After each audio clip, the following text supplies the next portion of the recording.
એક શકુન કરીને બેન છે, દિગંબર છે, શ્રાવિકા છે, ગ્રસ્તી છે, એના હસબન્ડ એડવોકેટ છે, કેટલીક બ્રહ્મચારી બહેનો કોટામાં એને ત્યાં ઉતરા માલતી બેને ઉતરા માલતીને કહી મારે પંડિતજીને હાર દારૂ થવા જવું છે, તો કે જાઓ બોલો પણ હા નહીં પાડે. તો એ આમ વીરીવાળી બાઈ હા નહીં પડે તો નાનો પાસે જવાનું નહીં. આવ્યા દરવાજા ઉભારીને બે ચાર જણા બેઠા હતા, દરવાજા ઉભી અંદર રૂમમાં ના આવી. પંડિતજી મારે ત્યાં હાર નિમંત્રણ આપવામાં આવે છે.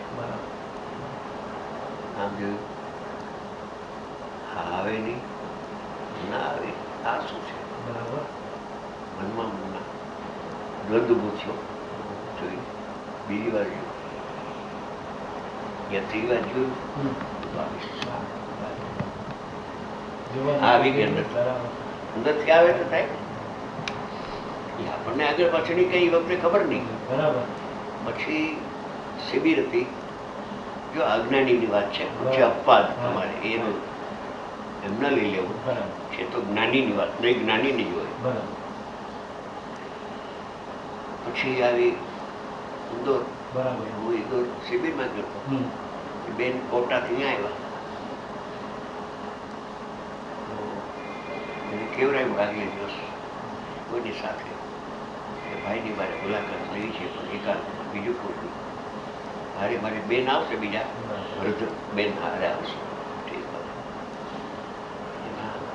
પ્રેમચંદજીને બધા હતા, કઈ જોઈ બેન આવે ને ચાલે બહાર નીકળી જજો.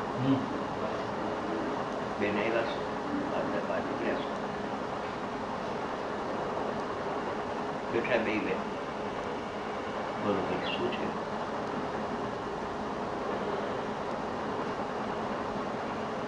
પેલો શબ્દ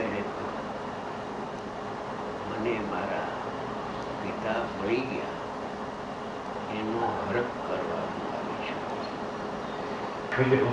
નહીં સમય દ્રષ્ટિ નથી, એ ધ્યાન રાખ. આટલું બધું સ્પષ્ટ.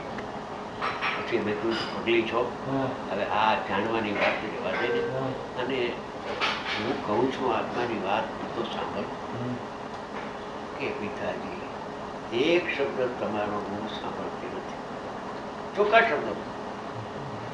ત્યારે તું શું કરે? બસ જોઈ જોઈને ખામ છે, આવી જાય.